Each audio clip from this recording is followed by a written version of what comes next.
Everybody said it was going to be a tight race, right? Right. Which it was. I mean, yeah, for the most part, I mean, you can look at it. Country was 50-50. You know who got the shit totally fucking wrong? Who's that? Fucking posters. Well, the posters have been getting elections wrong for the last 3 cycles. No, but everybody want to go to the polls when they fucking winning. But when they ain't doing too good, the polls are a bunch of bullshit. Well, yeah. You just have to know your electric, and you got to be able to have the pulse from the people. And I mean, like as simple as that. I'll bring it up to say that people were believing the polls. And, people tell you, shit, I lied to my mama straight to her face, And that's what they'll do. They'll fucking lie to you and do something totally different. Sure. No, Mom, I didn't do that. But right. Yeah, I did, You're talking about exit polls or just polling in general? I'm talking about the exit polling. Right, okay. They thought all of these like suburban white women were just going to hold their fucking nose and go in and vote for fucking for Harris, just over the abortion question, which is stupid, but sure, and they didn't realize that that's all she had, and look, they slammed on the immigration border. Yeah, which has been a shit show for years. Yeah. Yeah, in the economy. The border has always been fucking broken.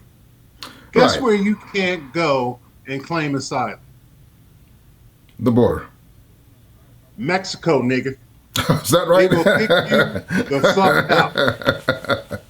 There ain't no asylum in fucking Mexico. They kick you the fuck out. Sure. Go. Right. So that being said, she got hammered on that shit. And she didn't have a good comeback. She didn't have any comeback. Because it is fucking broken. But guess what? Eggs would have been expensive anyway. Guess where we were at, 6 years ago? In the fucking pandemic. It wasn't even 6 years ago, or maybe 4 or 5 years ago. But yeah. I got you. So now shit has started to course correct. Sure. To where it would be.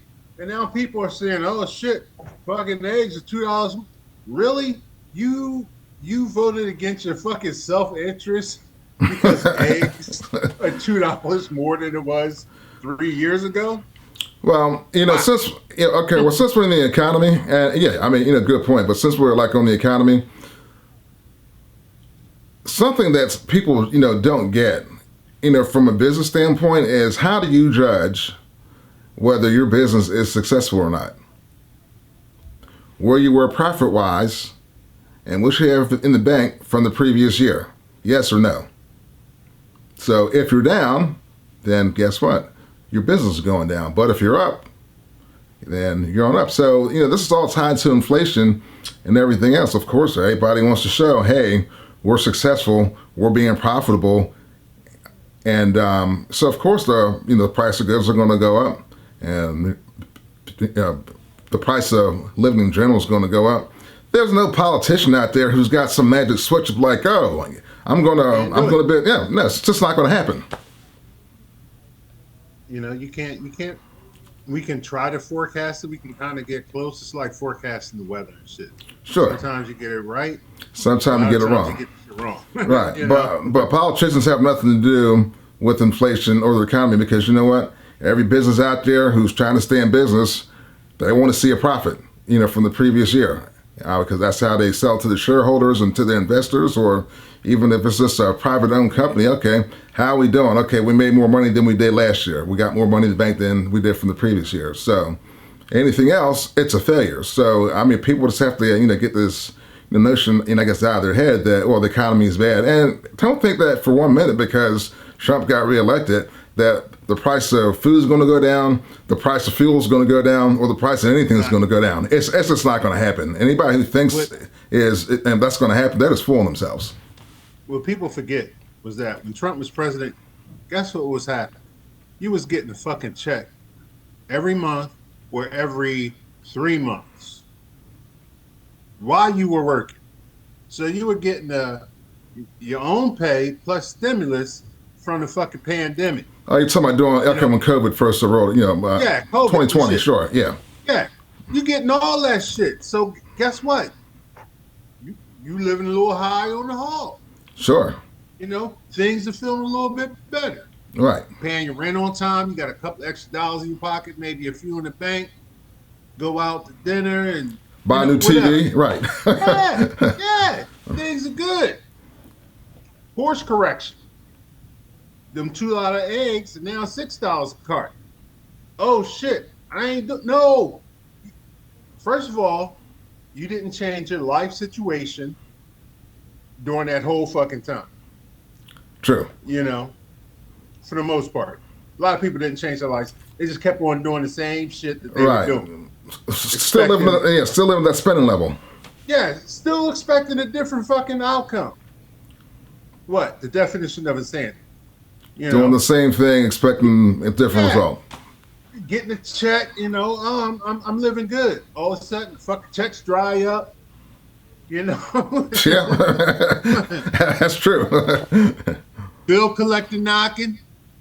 Fucking lights in your house flittering and shit. That's the electric company saying, look, it's time to pay the bill and shit you overdue. Phone ringing off the hook. Now shit bad.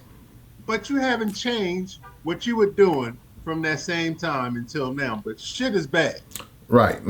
It's called course correction. And guess what you didn't do? You didn't do a course correction. You didn't correct, exactly. Well, people are going to realize this, in about a year or so. It's like, hey, somewhere it's like, hey, what happened to all this blah blah blah? That's going to be the same old shit. The price of goods is still going to go up. The price of real estate is still going to go up. The price of rentals is still going to go up. Nothing's going to change. The only thing that's going to change is the person sitting in the White House, and depending on what happens with like the House and the Senate. I think the Senate flipped already, but the House is still for grabs. Yeah. So he has free fucking reign. Just like he did when he took it the first time. Yeah, he can do what he wanted to do. See, the first time, it was motherfuckers stopping him. They said, oh, you can't do that. Right. We don't do that. Now, the fucking reins are off. He knows what lever to pull for fucking power. Sure. So, guess what, America? You got what you wanted. Right. Get your popcorn, because it's going to be a hell of a show. Yeah. Hey, it's the greatest show on earth right now. Yeah. For the next 3.5 years. Yeah. Historians 50 years from now are going to look back and be like, what the hell were these people thinking? Hey, it's just the, look, he was running against Biden. He was going to blow Biden out the water no matter what. Okay. Then they said, after that debate, he was gone. That was fucked up. He was going. Gone. And then they put Kamala in there. She could never really define herself or define a message. And she went really far left on certain issues. Right. And we're a country at this point where we're like, no. I mean, the only fucking thing that we give a fuck about internationally is fucking Israel. That's it. Right. Anything else? This guy gets in office, that's all he cares about is fucking Israel. Right. Everybody else, see ya. But hey, it is what it is. It is what it is. Yeah, you're right.